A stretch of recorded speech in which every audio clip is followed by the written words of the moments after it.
Hi, I'm David Magdale, and I'm here on behalf of ADOC, the Asian American Documentary Network, and Open Your Eyes and Think, MF. And we're celebrating this year because this year is a banner year for Asian American and Asian filmmakers who are in the documentary world. This year, we have an unprecedented number of films that have now been qualified for Best Documentary Feature and Best Documentary Short. This year's documentary contenders has 18 features and we think 5 shorts. It could be more. And we're so pleased to be here with this conversation with two filmmakers, one in the short category and one in the feature category, and both are from the Philippines. First off, we have Ramona S. Diaz, whose film A Thousand Cuts premiered last year in 2020 at Sundance, actually this week that we're doing this. And then we have Joanna Arong, whose short film, To Calm the Pig Inside, premiered the same week, also at Park City, but at Slamdance. So we are so pleased to have the two of you here, and we are so looking forward to this conversation from two prolific filmmakers. Thank you very much for joining us. Yeah, thank you, David, for having this and amplifying the voices of Asian American filmmakers, always supporting. So thank you. Um, yeah, so here we are, Joanna. So a year ago this week, right? Last Monday, to be exact, on the 25th, we both premiered our film On the Mountain, as we like to call it. You at Slamdance up the hill, and me mid hill at the Egyptian on Main Street at Sundance. And now a year later, we're here. I know. So yeah, so tell me how your year has gone. Tell me how what it feels like to have a film and release To Calm the Pig Inside. How has that been for you? You know, it's been a totally crazy ride because it took me forever to make this film. I think Ramona, when you were wrapping up A Thousand Cuts, you remember I was like, what do I do with my film? I don't know how to get it out. The form is like long form, and I was trying to do a hybrid. And I remember being worried because I said, this film is really about Typhoon Haiyan. It's been so long already. Maybe it's not going to be relevant. And Ramona, I still remember what you said. Joanna, you shouldn't worry about that. It'll be timeless. I can't remember your exact words, but more or less in that tone. So that gave me hope. And I didn't know really that we'd be premiering in Slamdance. But when you finally got the invitation, I actually didn't even know we were in competition. So when it started off in Slamdance, ending up in competition, ended up winning, it's just been a crazy ride. From making the film and just the last year, and Slamdance would be the only festival I actually attended physically. Yeah. So Yeah, it's me been too. Sundance. Yeah. And who knew then, right? Who knew then that the world was about to end in one way, and then sort of uh, start this kind of weird period of virtual screenings and stuff. We didn't know. We were like, felt like we were so innocent on that mountain a year ago. It was crazy.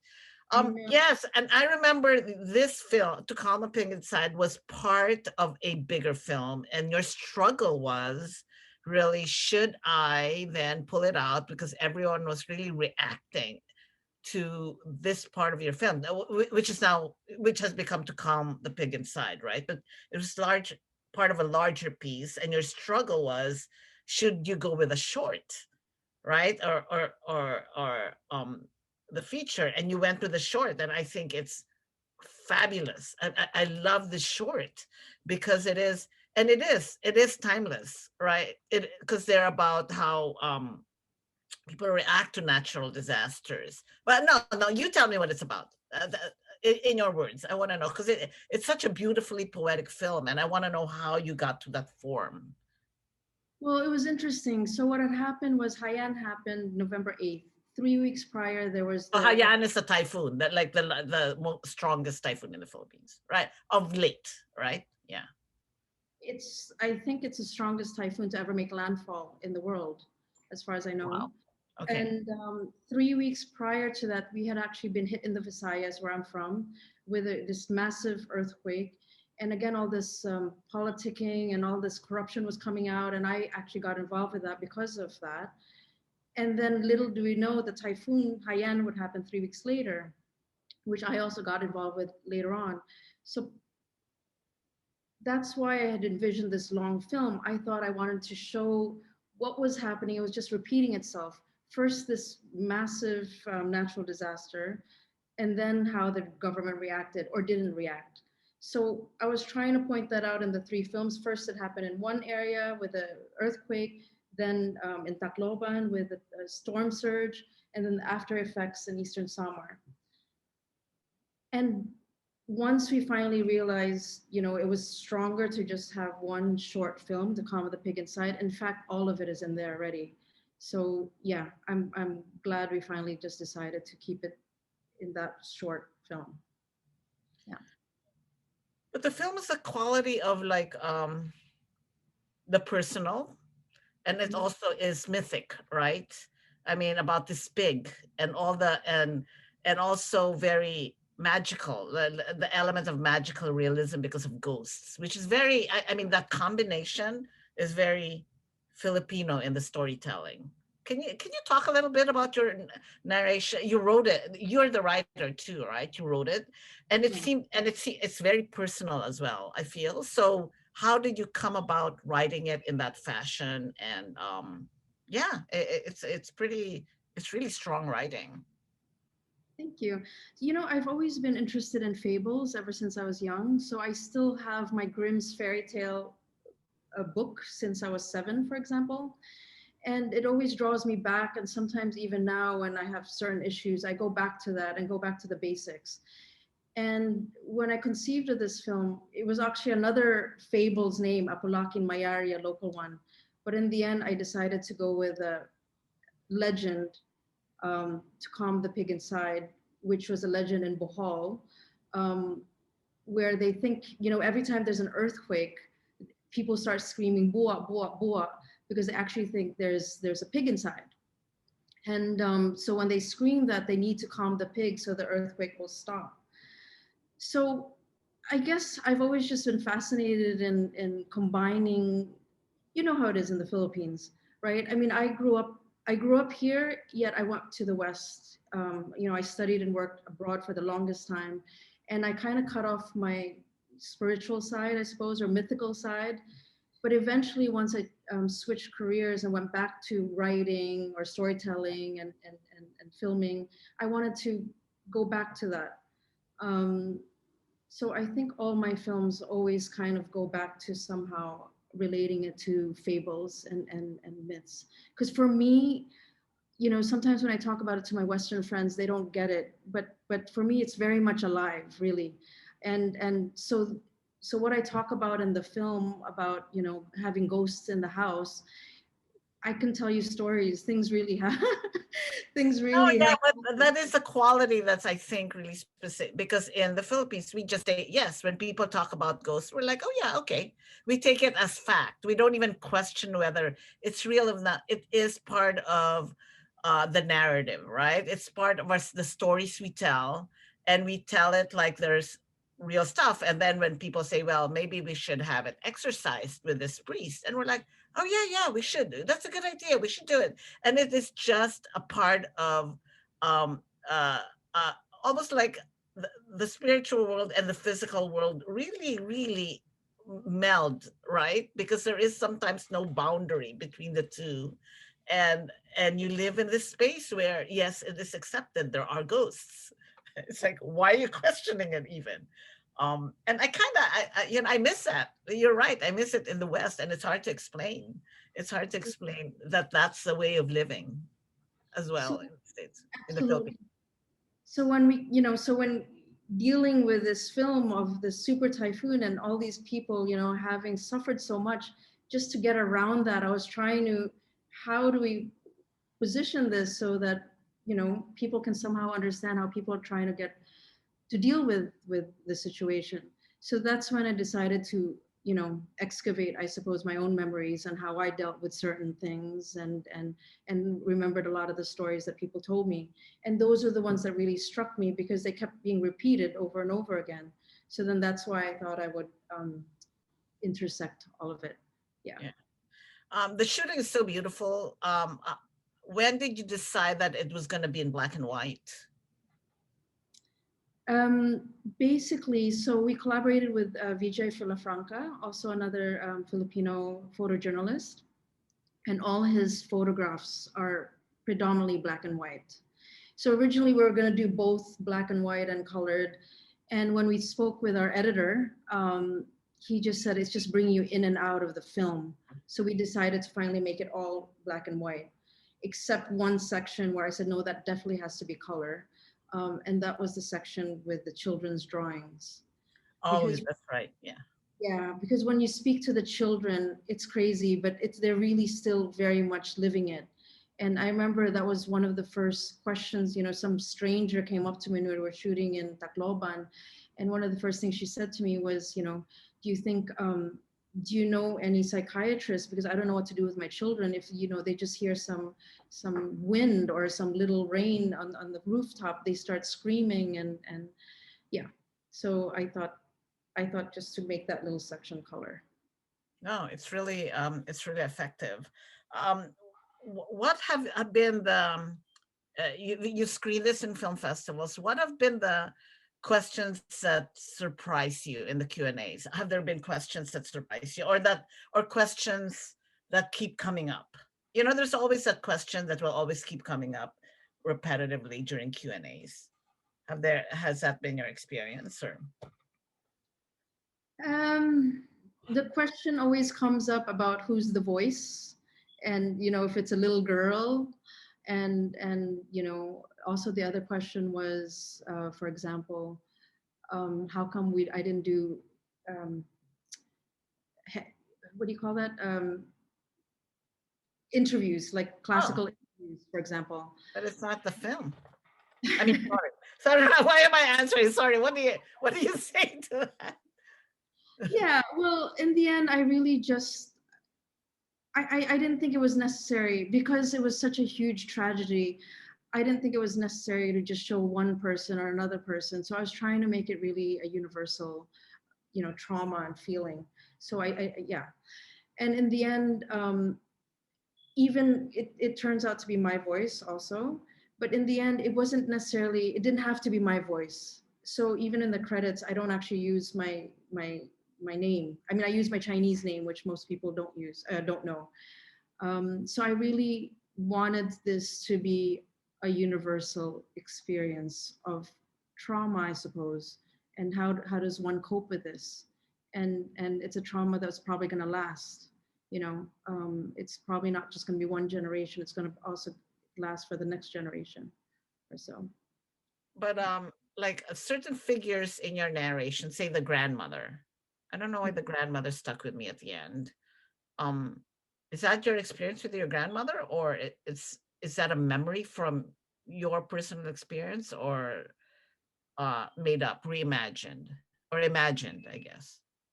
That is definitely my own memory, and I grew up with my grandmothers, I suppose, so they play a very big part in my life and outlook. And I will be actually talking about that in my future films. But in fact, my last film that I did called Sunday School, which we filmed in Zambia, I actually dedicated that to my grandmother as well. So yeah, yeah. Great. So you alluded to a future film. What are you working on? Can you talk about it? Yes, actually, it's funny because as I was taking notes earlier, so the film is about a writer in exile from Burma, and her name is Wendy Loyon, and the film's going to be called 116B University Avenue, Rangoon. That is the last address that she lived in Burma before her whole family was thrown in exile eventually. Basically, her father was thrown in jail. And since then, she became a writer. First, they were based out of Bangkok and then the States. But since then, all her writing has always been about Burma and we were supposed to film her last year as the Burmese translation of one of her earlier novels was translated to Burmese, and surprisingly translated, considering that it was a critique of the military dictatorship, basically. But I was thinking of you actually when I was thinking about this earlier, because one of my questions for her, I suppose, is, all of these years she's lived this very full life outside in Thailand and America, and she just can't stop writing about her homeland, and that's all she writes about. So actually, so it made me think of you, and I was like, oh, this is a question I could even ask Ramona. What draws you back to the Philippines in all your films somehow? Yeah, it's what I know, it's sometimes I don't seek it, but it's really what catches my attention all the time. Like, so if it's not based there, if I don't shoot there, it's about Filipino Americans, right?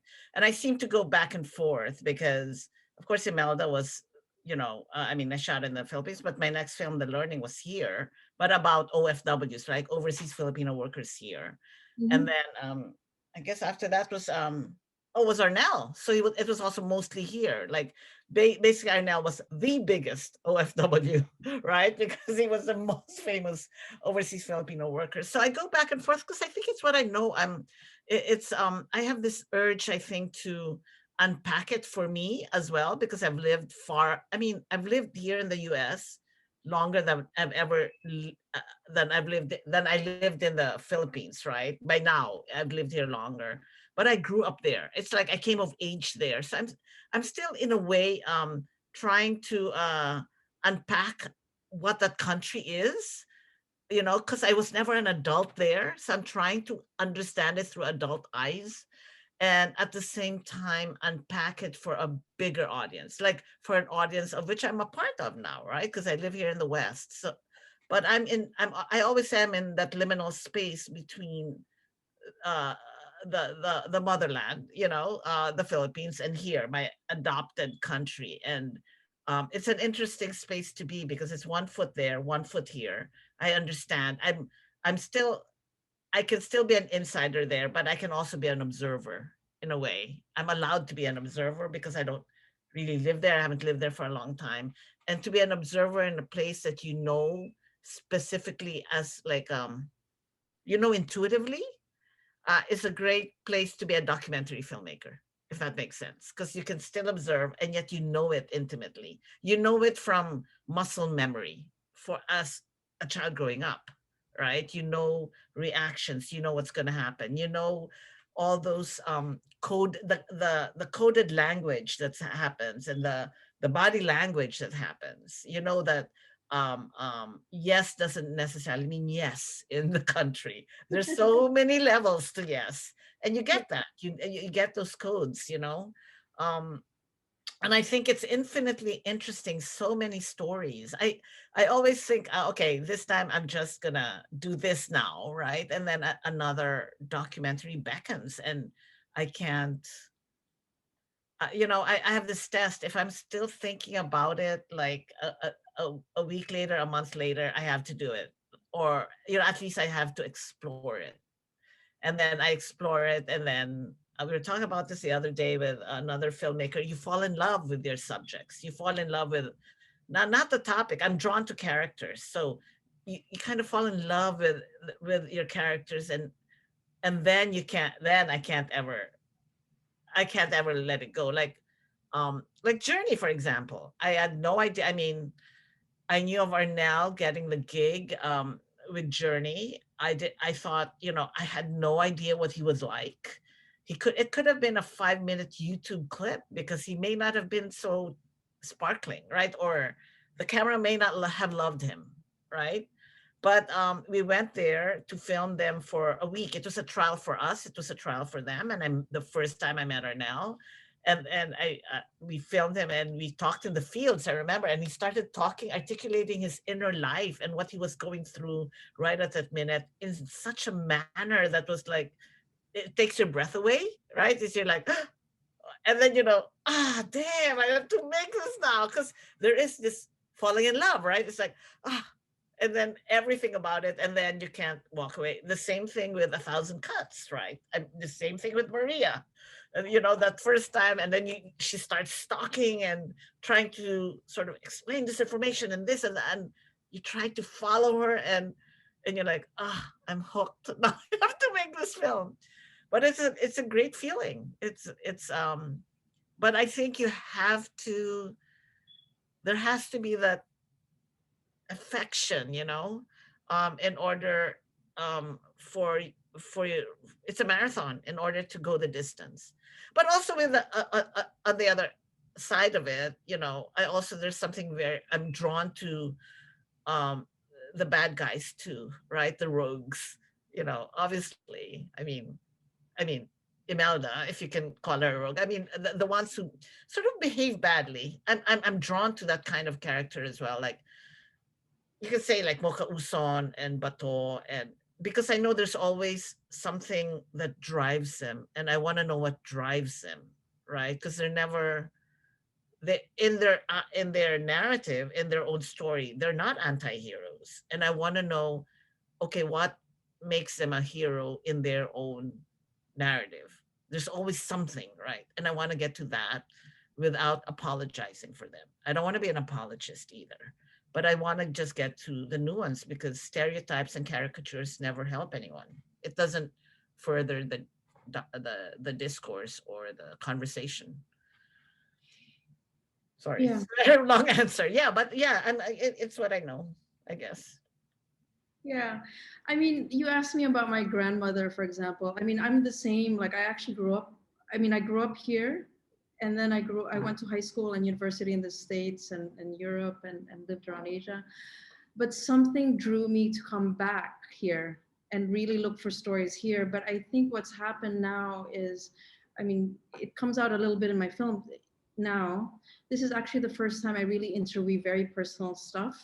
And I think it's very much a reflection of my last decade here back in the Philippines. I mean, maybe you're familiar with this, but at least in my family, there's a lot of things that are unsaid, so you don't really Oh know yeah. what's happening, and there's just so many secrets.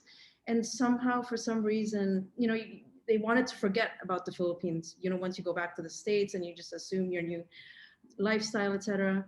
Somehow, something drew me to come back and try to excavate that. And I think, regardless of what my topic is, I somehow try subconsciously, and now I guess a bit more consciously, I try to interweave the psychological bit, I suppose, in dealing with certain situations, or I try to understand it, or reflect on it.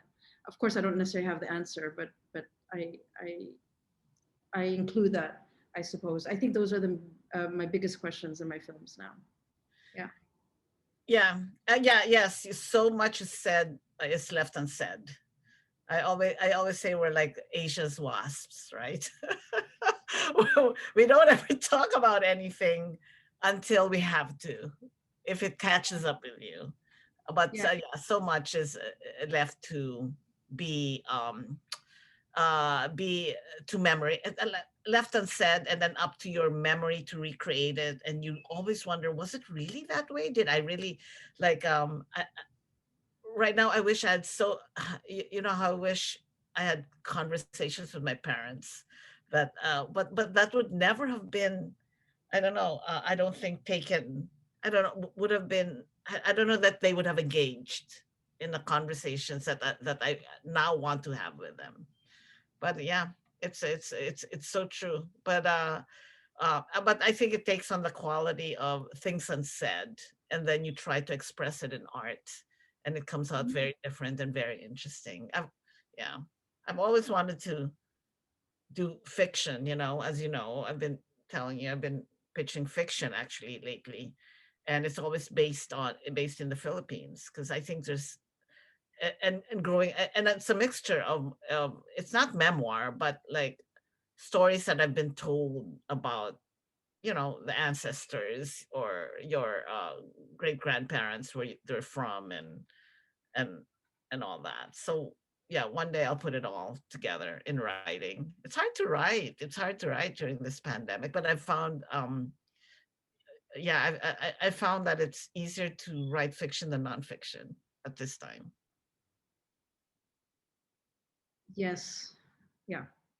Well, saying that, I actually am. I shouldn't. I don't know if we should be talking about this, but I'm actually working on another small project, and again, speaking about my grandmother, it's called My Grandmother's Duende. Ah, of course.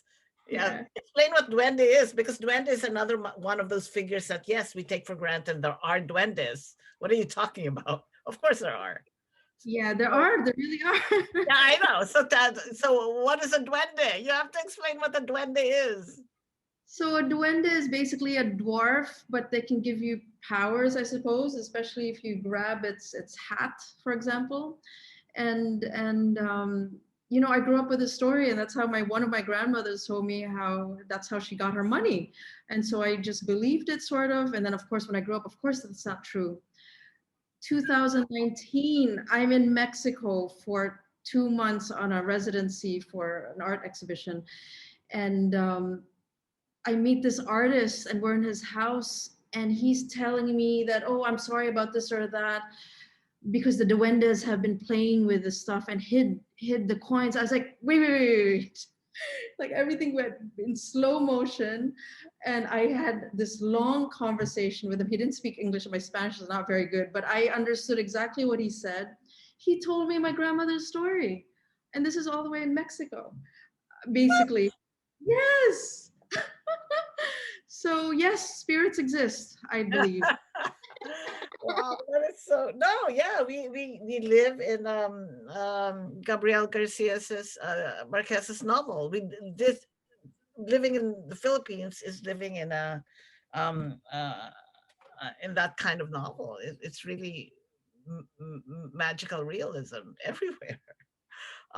And that's life, and that's why I think I'm still so attracted to that, you know. um um when you know, in my first film, when Imelda explains her pictographs, right, about, you know, um uh, the root of that is like all the stories, right, all the stories of sort of supernatural stories, but she tried to um envision it in this sort of graphic manner. And yeah, so that's why it fascinated me as well, because it translated to that, to You know, a very graphic way. I don't know if I ever told you that I met her, and it was through Mike, who I Oh, introduced her. right. Yeah, yeah. And so we interviewed her for a newspaper piece, and she drew all those things for me, and I was in charge of recording it. She wouldn't stop talking. And the device actually she talked for 1 hour straight No, yeah, about that's different. normal. Yeah, we had to go. The device actually kind of broke, and we had to go to like some shop to recover the audio. But yeah, Oh, yeah, that was not, you know, when we shot that was my first film, right? And we shot it on 16. We shot it in film, and so we would run out of film, but she was so savvy that she would hear, you know, cameras, when you're shooting film, you hear the film run out. Actually, it's like there's a certain sound, and then it's out, and it's every reel was 10 minutes. Was it 10? Yeah, 10-minute reels, because it was on 16. And she would and you know, we would like, okay, Ms. Marcus, we have to change reels, we have to. And so she got to know when it ran out. But toward the end, I would just let it run out, because I knew I was running out of film. I wasn't gonna load again. And my DP, Fern Pearlstein, knew that, right? So she would just let it run, and we could continue because we were running out of film. And I was now like really frugal with the film, with a unused film.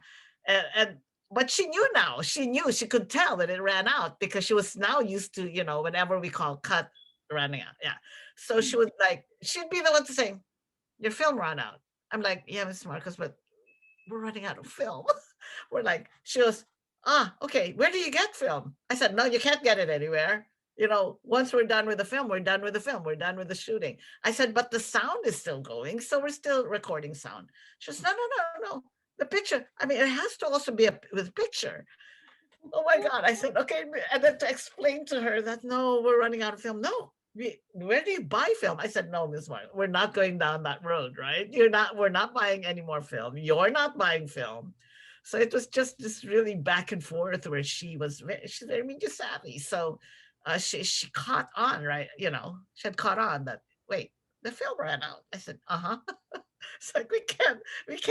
It's like just keep on talking. We'll load up when I feel like we should have it a picture. Yeah, it was really now it's video. You can shoot forever. I mean, we can shoot 16-hour days without ever running out of tape or whatever, memory or cards, which in a way is somehow a disadvantage. I shoot less now than when I first shot with those memory cards. I remember with the learning, oh my God, I shot so much because it was like constantly downloading and then you can shoot again. But now I think I'm more with Motherland. I was more disciplined, less disciplined with 1,000 cuts, of course, because we had so many units.